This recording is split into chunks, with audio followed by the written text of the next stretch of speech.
Today we are going to discuss the normal distribution curve. A variable is said to be normally distributed or to have a normal distribution if its distribution has the shape of the normal curve. Sometimes it's called a bell curve. As you can see, it's a bell-shaped symmetrical curve. Normal distribution is used to describe continuous quantitative variables. The normal distribution and normal approximations are the basis of analytic statistical tests. Let's see the data that is distributed in this normal distribution curve. As we said, it's sometimes referred as bell-shaped symmetrical curve. You can see right down in the middle is the x-bar, which means the mean of the variable. 50% of the data is going to be above the mean, the right side of the curve, and 50% of data is going to be below the mean, to the left side of the curve. But if you look at the standard deviation of this data set, if you go one standard deviation above the mean, you will find 34% of your data.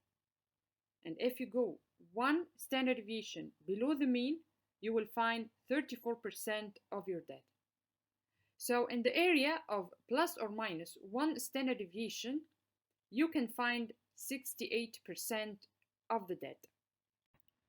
Many human traits or characteristics are distributed among the population in a normal way. The baseline for the normal curve is measured in standard deviation units. If you measure a continuous quantitative variable in a representative sample of sufficient size, the resulting score will assume a distribution that is similar to the normal curve.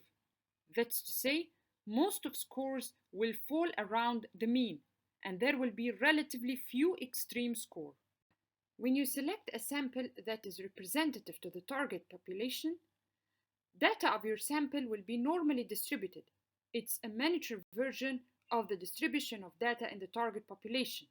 In this case, we use parametric tests in statistical analysis. There are three main properties of normal distribution curve. First, it's a theoretically perfect frequency polygon in which the mean, median, and mode all coincide in the center. For a data set that is normally distributed, mean, median, and mode are all equal. Next, normal distribution curve takes the form of a symmetrical bell-shaped curve of infinite range. It is a bell-shaped symmetrical curve where 50% of data is going to be above the mean and 50% of data is going to be below the mean. In a normal distribution curve, approximately 34% of the scores fall between the mean and one standard deviation above the mean. Because the curve is symmetrical, another 34% of the scores fall between the mean and one standard deviation below the mean. Therefore, 68% of scores fall between plus or minus one standard deviation. As you can see, in a normal distribution curve, between the mean and one standard deviation above the mean, there are 34% of the scores. Because the curve is symmetrical, another 34% of the scores fall between the mean and one standard deviation below the mean. Therefore, 68% of the scores fall between plus or minus one standard deviation. Moreover, approximately 13.6% of the scores fall between the one standard deviation and two standard deviation above the mean. Because the curve is symmetrical, 13.6% of the scores fall between one standard deviation and two standard deviation below the mean. Therefore, 95% of the scores fall between plus or minus two standard deviations. So, in a normal distribution curve, 13.6% of the scores fall between the one standard deviation and two standard deviation above the mean. Because the curve is symmetrical, 13.6% of scores fall between one standard deviation and two standard deviation below the mean. Therefore, 95% of the scores fall between plus or minus two standard deviations. In addition, 2.2% of the scores fall between the 2 standard deviation and 3 standard deviation above the mean, and because the curve is symmetrical, another 2.2% of the scores fall between 2 standard deviation and 3 standard deviation below the mean. Therefore, 99% of the scores fall between plus or minus 3 standard deviations. In a normal distribution curve, 2.2% of the scores fall between the 2 standard deviation and 3 standard deviation above the mean. And because the curve is symmetrical, another 2.2% of the scores fall between 2 standard deviation and 3 standard deviation below the mean. Therefore, 99% of the scores fall between plus or minus 3 standard deviations. This is called the empirical rule, which tells you what percentage of your data fall within certain number of standard deviations from the mean.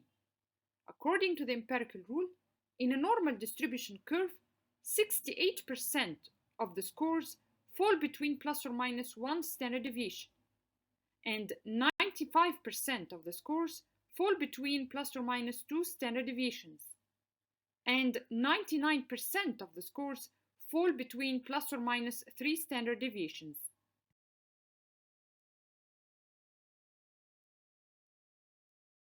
Let's work on the following exercise. Muhammad, a postgraduate student at the Faculty of Medicine.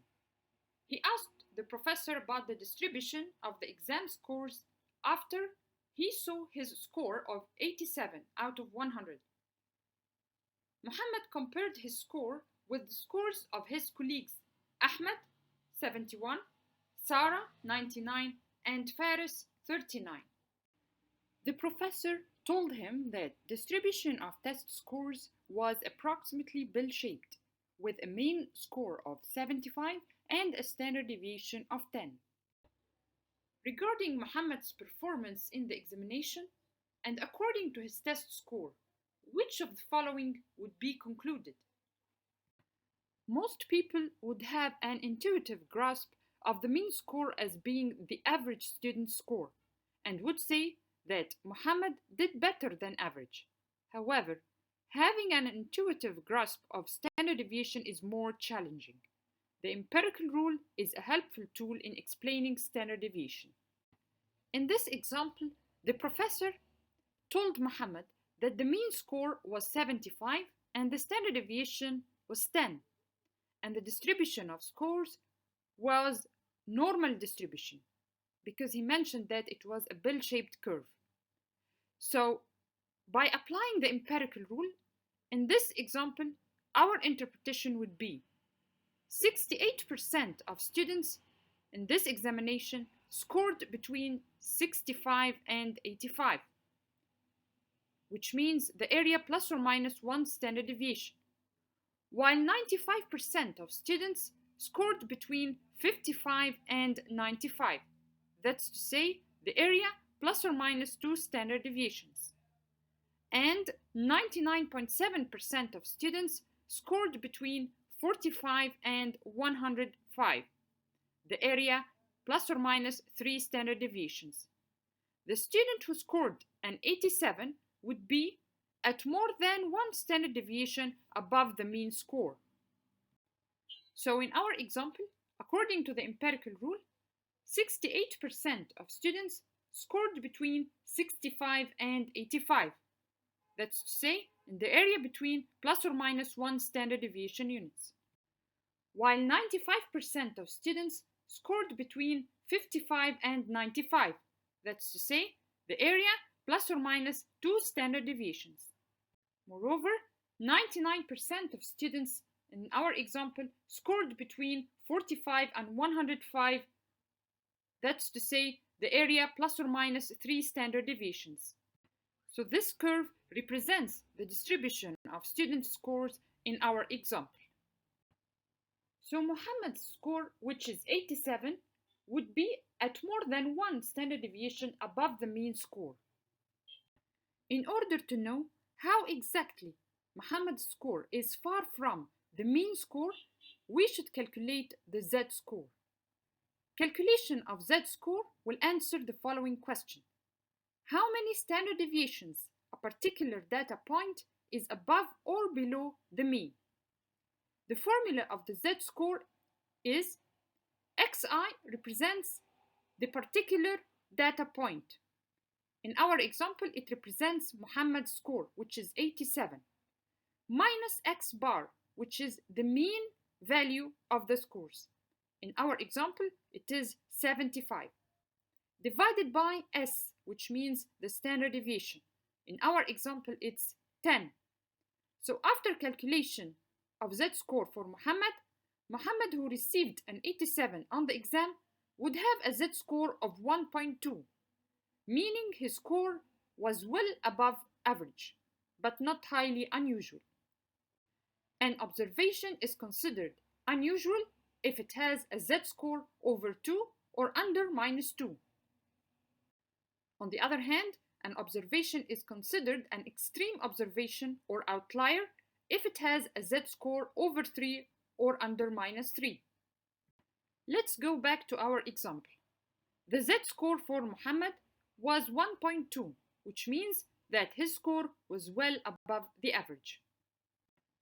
Let's calculate the z-score for his colleagues, Ahmed, Sarah, and Faris. Now let's start with Ahmed. Ahmed's test score was 71. The z-score calculation for Ahmed is minus 0.4. So this means that Ahmed's score was slightly below the average.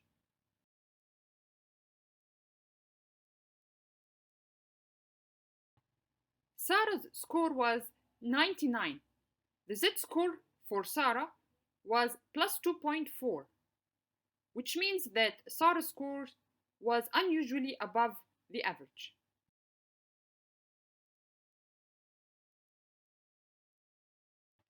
Finally, Faris' score was 39. The calculation of z-score for Faris equals minus 3.6, which means that Faris' score was extremely below the average.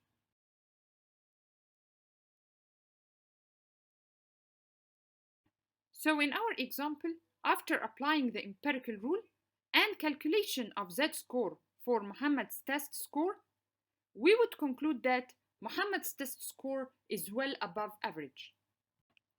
To sum up, the z-score or the standard score represents the number of standard deviations a random variable x falls away from the mean.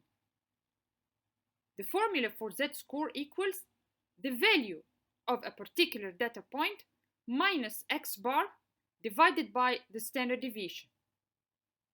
Calculation of z-score answers the following question.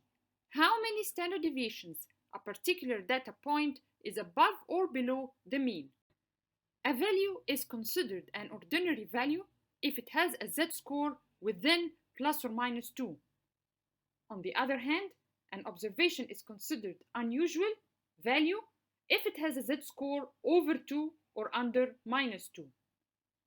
Moreover, an extreme value or extreme observation is an observation that has a z-score over 3 or under -3, and this should be investigated as potential outlier.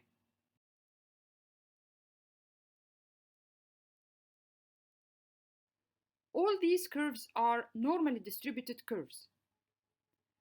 By comparing the blue curve with the violet curve, we can find that the blue curve is a high peak curve, while the violet curve is a flat-topped curve. The reason for the difference between the two curves is the value of the standard deviation.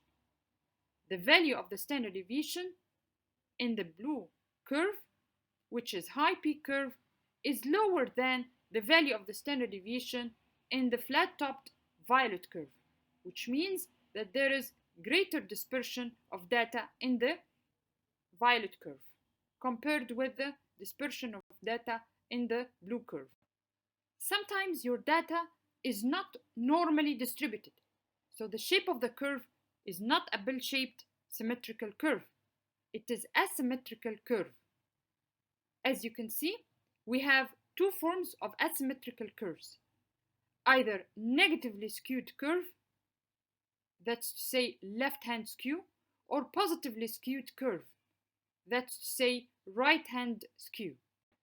In a normal distribution curve, the mean, median, and mode are all equal. On the other hand, in a negatively skewed data, the value of the median is higher than the value of the mean, while in a positively skewed data, the value of the mean is higher than the value of the median. The best measure of central tendency to be used in statistical analysis in a normal distribution curve is the mean, while in the negatively or positively skewed curves is the median. So in statistical analysis, if your data is normally distributed, we use the mean as a measure of central tendency and standard deviation as a measure of dispersion, and we can carry out the parametric tests. On the other hand, if your data is negatively or positively skewed, we use the median as the measure of central tendency and the interquartile range as the measure of dispersion, and we carry out the non-parametric tests. To conduct a medical research, we might select a sample to represent the target population. We measure the quantitative variable in the sample, and then we find the distribution of the data in our sample. If data in our sample was normally distributed, so we use the mean as a measure of central tendency and standard deviation as a measure of dispersion, and we conduct parametric tests in statistical analysis. On the other hand, if the data in our sample is negatively or positively skewed, we use the median as a measure of central tendency and interquartile range as measure of dispersion, and we conduct non-parametric tests in statistical analysis.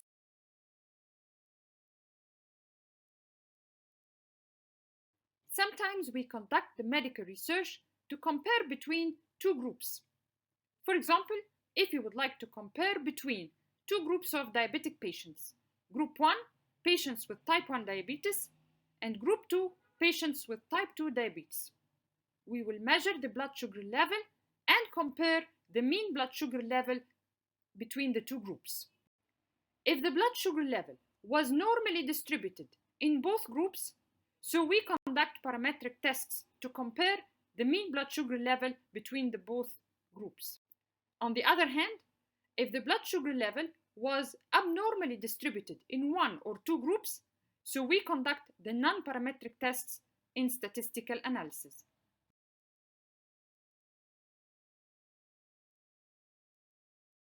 Sometimes we conduct the medical research on one group of patients to identify the effect of an intervention on a particular variable. So we measure the variable twice for each participant. The first time, the variable is going to be measured before the intervention is applied, and the second time, the variable is going to be measured after the intervention has been applied. If the distribution of the variable was normal in both measurements, so we conduct parametric tests in statistical analysis. On the other hand, if the distribution of the variable was abnormal in one or both measurements, we conduct non-parametric tests in statistical analysis.